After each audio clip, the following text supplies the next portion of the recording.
Isso aí, gente. Para mim, um programa de utilidade pública hoje, né? Falando aqui sobre a vigorexia, que, como vocês mesmos já colocaram, já pode ser considerada aí um transtorno do século, né? Pelo volume, pelo foco que tem sido dado. E quando a gente fala sobre esses temas, a gente permite que as pessoas possam prestar atenção, possam refletir e muitas vezes começar a cuidar. Dentro da própria família, às vezes com um amigo, percebendo isso no seu círculo de amizades e podendo fazer a diferença, né, no meio em que efetivamente está presente. Outro dia nós fizemos um programa aqui e tivemos uma pergunta de telespectadores que eu vou querer repetir para vocês. Tomar anabolizantes com orientação médica. Isso existe? Tem médico que passa, que orienta o uso de anabolizantes? O médico, isso pode acontecer? Pode sim. O hormônio, na verdade, ele foi feito para suprir uma carência. O hormônio sinteticamente produzido, ele foi feito para justamente suprir uma carência que o corpo não produz. Então, o problema não é o hormônio em si, a testosterona em si, e sim a quantidade de quanto ela é tomada. O que acontece na vigorexia é quando indivíduos que não procuram prescrição médica tomam doses cavalares desse hormônio. Literalmente. Literalmente, né? Então, por conta disso, há todos esses malefícios no quais já foram falados aqui. Agora, o hormônio, quando ele é prescrito através de orientação médica, quando esse médico ele faz todo um check-up, um exame de sangue completo, avaliando todas as taxas hormonais e aí sim avaliando a necessidade de cada indivíduo, ele pode ser prescrito e pode ter benefícios como qualquer outro tipo de medicamento. A questão maior é justamente o quanto ele é tomado e de forma indiscriminada. Tá, para eu entender. Mulheres, né? Até para as mulheres na fase da menopausa, algumas precisam da testosterona porque está muito baixa. Então, mas só para eu entender, anabolizante e hormônio é a mesma coisa? O anabolizante é a testosterona? Às vezes de uma forma modificada? Isso, a questão, o nome anabolizante vem do anabolismo, né? Você crescer, você ter ganho. Então, o nosso músculo ele tem esse anabolismo através de hormônios como a testosterona, como o GH, que é um outro tipo, o GH é o hormônio do crescimento, é que faz o crescimento dos ossos, toda essa parte dessa composição corporal. Por isso que você vê pessoas que tomam, por exemplo, o GH de forma indiscriminada, ela tem crescimento de cartilagem, de queixo principalmente, o maxilar, você vê a pessoa cresce com um queixo mais quadrado. Então, a questão não é o problema do anabolizante ser ruim, e sim a quantidade. Se você toma de forma excessiva, obviamente, vai lhe trazer uma série de malefícios. Mas, por exemplo, o GH, ele faz parte de um tratamento médico de pessoas que têm o problema de crescimento. Então, ele é prescrito e recomendado por médicos para pessoas que têm problema de crescimento. Só que tudo de forma individualizada, de acordo com a necessidade de cada um. E na grande maioria das vezes na vigorexia, eu tomo a quantidade que você tomou, que o meu colega tomou, que o outro tomou, sem nenhum controle. Aí vem todos os problemas e os malefícios. E aí o anabolizante seria vários hormônios que estão envolvidos com esse crescimento, conforme o Bruno falou. E aí a gente tem o hormônio de crescimento, que é utilizado por algumas pessoas, que é para aumentar o número de células, aumentar o tamanho dessa célula. Só que no momento que eu aumento o número de células, aumento o tamanho dessa célula, eu estimulo outras células. E se eu tiver uma célula cancerígena nesse meio, que ela só iria se manifestar, e toma agora com 20 anos, iria se manifestar aos 75 anos, vai se manifestar daqui a pouco. Tá? Então, existe também um outro que é utilizado, dessa, né, Bruno? Insulina, né? Sim. Insulina sendo utilizada, a pessoa não precisa tomar insulina, mas ele toma insulina para ter o melhor aproveitamento do suplemento que ele vai tomar, que é, de repente, um hipercalórico, que tem muita proteína, que tem muita glicose, muita glicose, muita carboidratos, né, em geral, e também outros aminoácidos. Então, ele estimula a captação maior com a insulina. Só tem o seguinte, se ele recebe durante um período, o organismo identifica, se ele recebe, eu não produzo mais. Então, daqui a pouco, aquele indivíduo poderá se tornar um diabético, um insulino dependente. Então, é um outro risco também. Como ajudar as pessoas que já entraram nessa trajetória e que já estão aí dependentes, né, do exercício, do medicamento, etc., a perceberem que elas precisam sair dessa?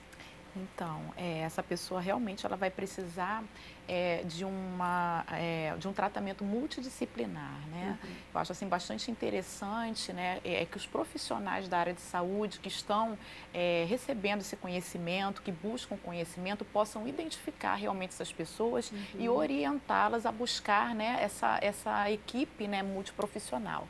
Então, assim, o Bruno é um personal trainer, é um professor de educação física, trabalha numa academia. Eu tenho certeza que ele já consegue visualizar dentro desse contexto, porque hoje a academia está, né, para o vigoréxico, como as agências de modelo estavam para os anoréxicos, né, no passado. Então, assim, né, ele consegue identificar com bastante facilidade. Então, está realmente chamando, né, esse aluno, orientando, porque existe uma coisa muito interessante, né? Nós temos 4 representações do eu: o eu aberto, o eu fechado, o eu cego e o eu desconhecido, né? Então, o eu aberto eu consigo, as pessoas sabem o que eu penso, me conhecem, porque eu consigo passar para elas todas as coisas que estão no meu consciente. O eu fechado, só eu conheço, não passo para as outras pessoas, não compartilho, mas são conscientes para mim. O eu cego é uma coisa assim bastante problemática. Eu não tenho consciência de algo que eu faço, mas as pessoas que estão ao meu redor conhecem. Então, a gente vive dando feedback, não é, para as pessoas. Então, às vezes a pessoa realmente não tem noção daquilo, mas eu estou vendo, estou percebendo que ela está nessa área do eu cego, eu posso chamar essa situação para o consciente dessa pessoa, não é? Dar essa indicação: olha, eu estou observando que você está treinando demais, eu estou observando que você está tendo até problemas músculo-esqueléticos, você está tendo muitas lesões, e o comportamento, ela está saindo um pouco do meio social, ela está se isolando mais, ela não tem mais interesse por estar com as pessoas, porque o tempo dela é só para o treinamento, não é? Então, essa pessoa ela precisa ser orientada, as pessoas que estão ao redor precisam dar esse feedback para ela. Né? O eu desconhecido, que eu não falei, né?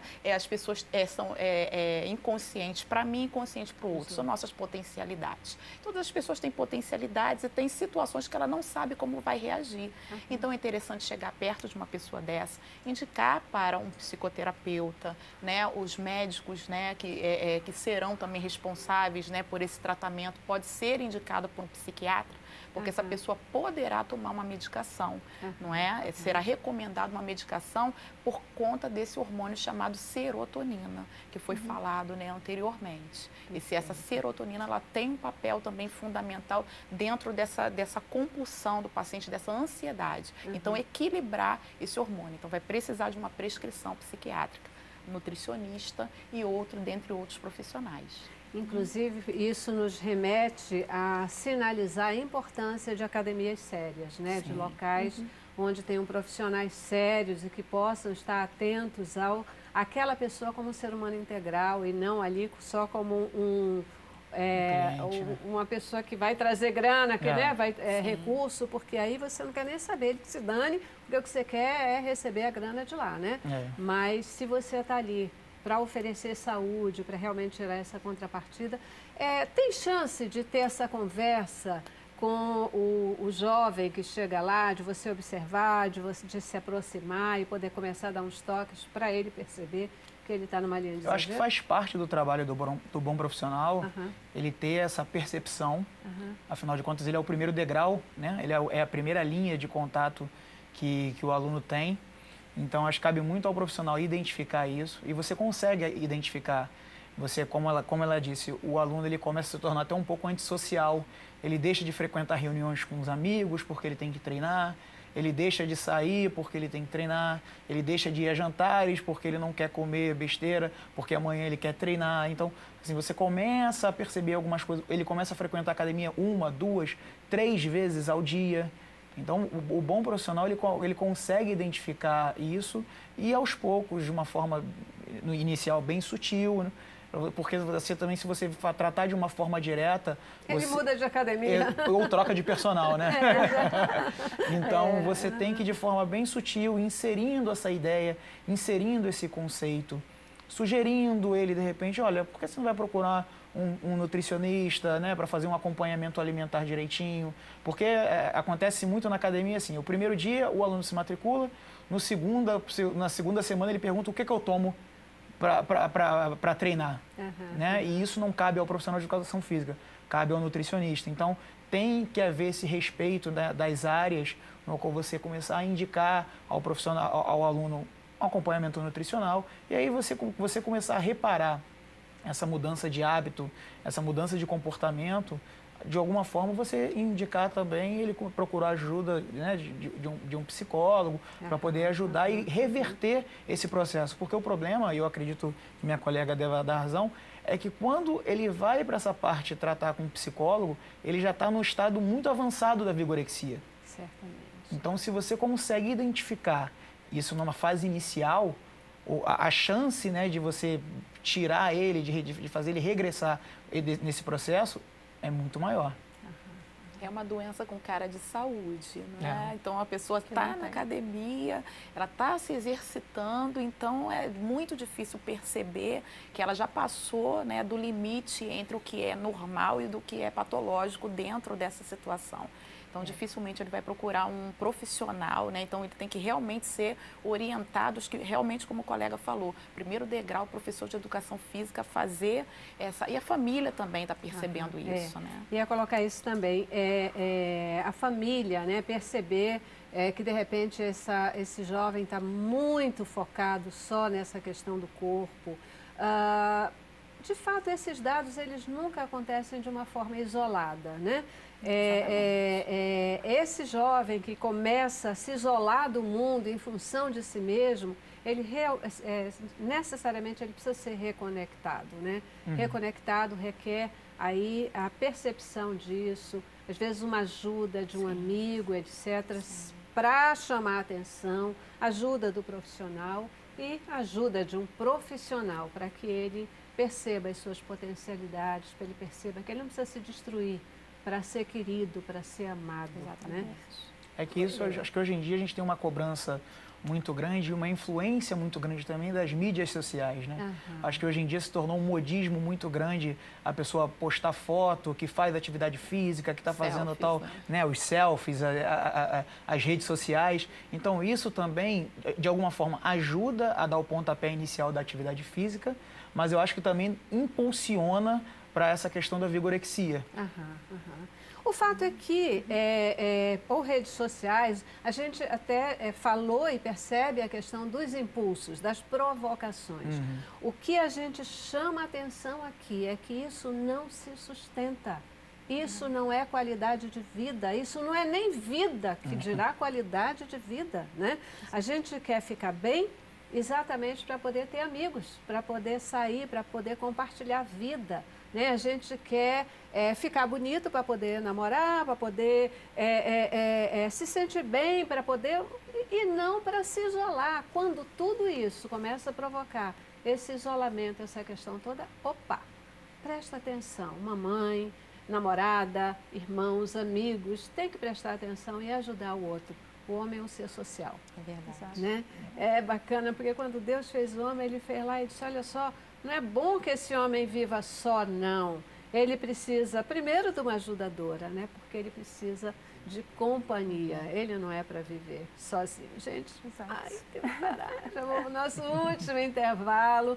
Eu ainda queria saber de você, Mara, uma dica aí de questão de alimentação, se a alimentação pode nos ajudar a sair um pouquinho mais rápido disso. Às vezes até, né, antes, não preciso de um psicólogo, não preciso de um terapeuta. Tem algo que possa ajudar a mudar essa química do corpo e fazer com que eu comece a deixar de lado os benditos medicamentos? Eu vou para o intervalo, mas ainda quero essa resposta de você. Tá bom? Bem. Vamos lá. Cabeça pra cima. Eu quero mais.